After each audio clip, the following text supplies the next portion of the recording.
Hello there, dear friend. Have you ever looked in the mirror and wondered where the years have gone? The lines that now trace your face, the silver that now threads through your hair, they tell a story of a life well lived.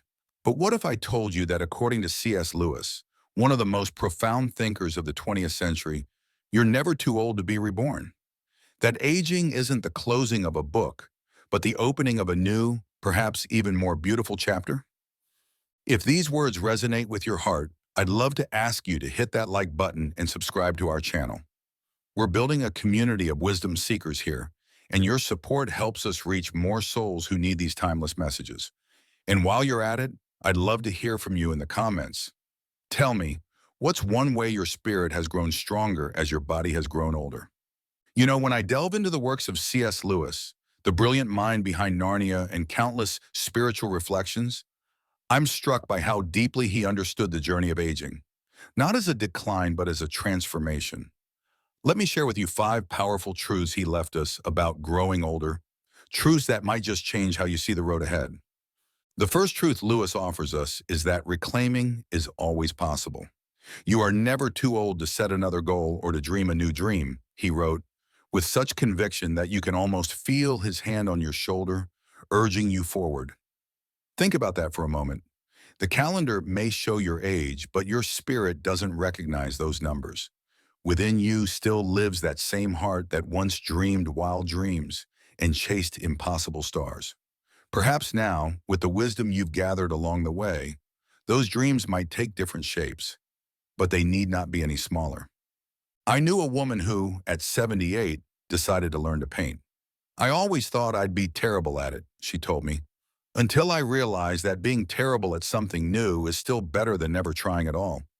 3 years later, her watercolors hang in her grandchildren's homes, not because they're masterpieces, but because they're testaments to courage. What is it that you've set aside, thinking the time had passed? A language you wanted to learn? Music you wanted to make? A place you longed to see? Lewis reminds us that the door hasn't closed. You need only the courage to turn the handle. In his book Mere Christianity, Lewis wrote, "It may be hard for an egg to turn into a bird. It would be a jolly sight harder for it to learn to fly while remaining an egg." We are like eggs at present, and you cannot go on indefinitely being just an ordinary decent egg. We must be hatched or go bad. This profound metaphor speaks to the necessity of transformation at any age. The shell of who we once were, or who we thought we should be, sometimes needs to crack open to reveal something new, something with wings. Consider this. Lewis himself was 52 when the first Narnia book was published. His most enduring legacy, the works that would touch millions of hearts across generations, came in what many would consider the autumn of his life. If he had believed that his most significant contributions were behind him, what a loss that would have been for the world. What dreams are waiting within you, ready to take flight if only given permission? The second truth Lewis shares with us is about the immeasurable value of experience. Experience, that most brutal of teachers. But you learn, my God, do you learn, he wrote. There's something almost sacred about the wisdom that comes only through living. The young may have energy and dreams, but you have perspective. You've weathered storms that once seemed insurmountable. You felt joy so profound it seemed your heart might burst. You know now what truly matters. Lewis understood that our wrinkles and gray hairs aren't merely signs of aging. They're medals of honor earned through battles fought, tears shed, and laughter shared. The pain that once cut so deeply has mellowed into understanding. The mistakes that once seemed catastrophic have become your greatest teachers. This isn't wisdom you could have rushed or purchased. It could only be earned through the patient work of living. In the problem of pain, Lewis reflected, we can ignore even pleasure, but pain insists upon being attended to. God whispers to us in our pleasures, speaks in our conscience, but shouts in our pains. It is his megaphone to rouse a deaf world. Through the pains and pleasures of a long life, you've developed an ear for these whispers and shouts. You've learned to discern what deserves your attention and what can be gently set aside. Think of how you view the world now compared to 20, 30, or 40 years ago. Notice how your understanding of love has deepened beyond the butterflies and grand gestures to encompass quiet companionship and unconditional acceptance. Remember how your definition of success has shifted from external achievements to internal peace. These are the fruits of experience that Lewis so valued, not despite the difficulties that yielded them, but because of them. The third truth that Lewis held dear is that the heart never truly ages. While our bodies may change, that essential spark within us, that capacity for wonder, for joy, for deep connection remains eternally young. Lewis himself maintained a childlike wonder throughout his life, despite experiencing profound loss and pain. He believed that our true selves aren't bound by time or aging bodies.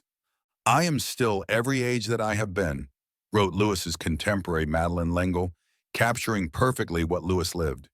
"Inside you still lives the child who ran barefoot through summer grass, the teenager who felt love's first flush, the young adult who stood tall with possibility. They haven't gone anywhere. They've simply been joined by the wiser, gentler soul you're becoming." Lewis wrote in The Weight of Glory, "It is a serious thing to live in a society of possible gods and goddesses, to remember that the dullest, most uninteresting person you can talk to may one day be a creature which, if you saw it now, you would be strongly tempted to worship." He understood that aging doesn't diminish our divine spark. It often reveals it more clearly as the distractions of youth fall away. Have you noticed moments when time seems to suspend and you feel as vibrant and alive as you ever have? Perhaps while holding a grandchild or immersed in music or watching the sunset over water. These aren't aberrations or mere nostalgia. They're glimpses of your true ageless self, the one Lewis recognized. So allow yourself to feel enthusiasm again, to laugh until tears come, to be moved by beauty, to feel wonder at a sunset or a piece of music. These aren't childish things to be put away. They're the very essence of what makes us human at every age. In his letters, Lewis often spoke about how friendship transcended age. Some of his closest friends were decades younger, yet he found in them kindred spirits. He wrote to one young correspondent, "Friendship is born at that moment when one person says to another, 'What? You too? I thought I was the only one.'" This connection, this recognition of shared humanity, doesn't diminish with age. In fact, with the confidence that comes from knowing yourself more fully, you may find it easier now to forge authentic connections than ever before. The fourth truth Lewis offers is perhaps his most challenging. Pain has purpose. "Hardships often prepare ordinary people for an extraordinary destiny," he wrote, "and oh, how aging brings its hardships. The loss of loved ones who shared your journey, the limitations of a body that no longer moves as it once did, the bittersweet ache of memory." Lewis was no stranger to suffering. He lost his mother as a child, was wounded in war, and later lost his beloved wife to cancer. Yet through it all, he discovered that pain wasn't meaningless. It carved deeper spaces within him, spaces that could then be filled with compassion, understanding, and a more profound kind of joy. In A Grief Observed, written after his wife's death, Lewis wrote, "No one ever told me that grief felt so like fear." He didn't shy away from the raw reality of loss, but in the same book, he also observed, "Something quite unexpected has happened. It came this morning early. For the first time I have looked back and read these notes. They appall me. From the way I've been talking, anyone would think that H.S. death mattered chiefly for what it did to me. Her death is part of the pattern, not the whole of it." This is the wisdom that comes from walking through the valley of shadow, the gradual lifting of eyes from one's own pain to the larger pattern. Your pain, too, has been carving something beautiful within you. The losses you've endured have taught you how to truly comfort others. The limitations you face have shown you what truly matters. Even your regrets, especially your regrets, have sculpted in you a deeper capacity for grace and forgiveness, both for others and for yourself. Lewis believed that suffering had the potential to hollow out spaces in us that could later be filled with joy. In The Problem of Pain, he wrote, "We are not necessarily doubting that God will do the best for us. We are wondering how painful the best will turn out to be." This perspective doesn't minimize pain, but it does infuse it with meaning. The aches that come with aging aren't purposeless. They're preparing you for depths of understanding and compassion that weren't possible before. Consider how you've changed in the face of life's hardships.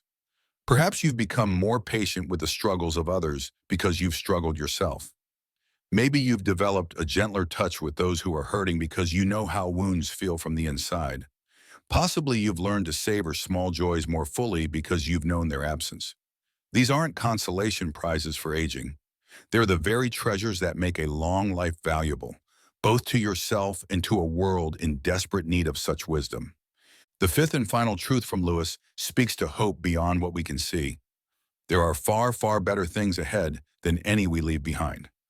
As a devout Christian, Lewis viewed aging not as a closing door, but as approaching a threshold to something greater.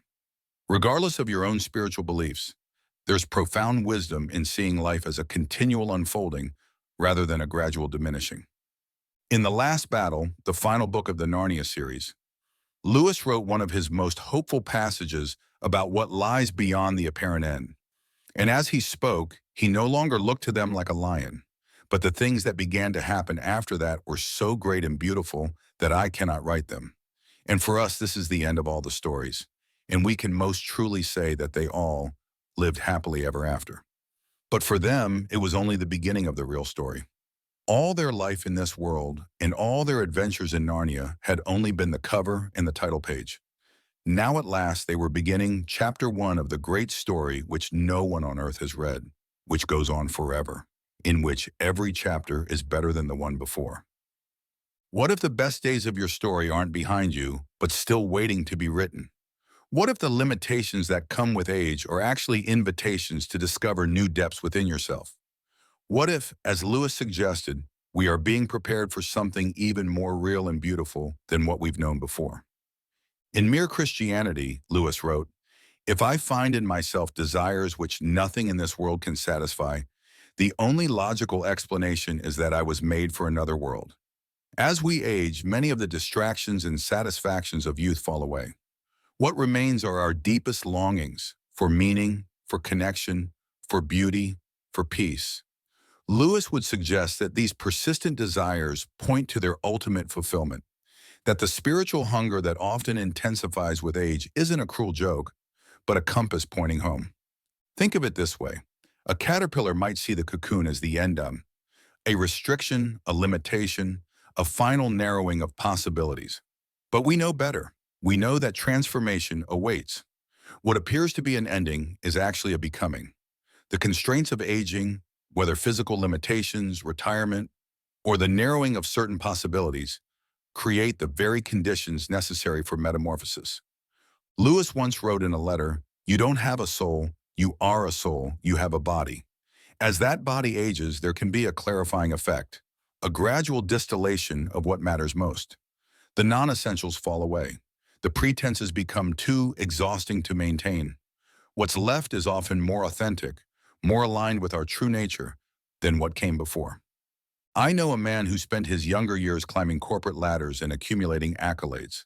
Now in his 80s, he says, "The irony is that I feel more myself now than I ever did when I was supposedly in my prime. Back then, I was always becoming someone. Now I simply am." This is the freedom that Lewis points to. Not freedom from aging, but freedom through it. The liberation that comes when we stop resisting what is and start discovering what could be. Dear friend, you are not too old to be reborn. Not today, not tomorrow, not ever. C.S. Lewis shows us that age isn't a barrier, but a bridge to becoming newer, wiser, more compassionate versions of ourselves. With each passing year, you're not just growing older. You're growing more fully into the person you were always meant to be.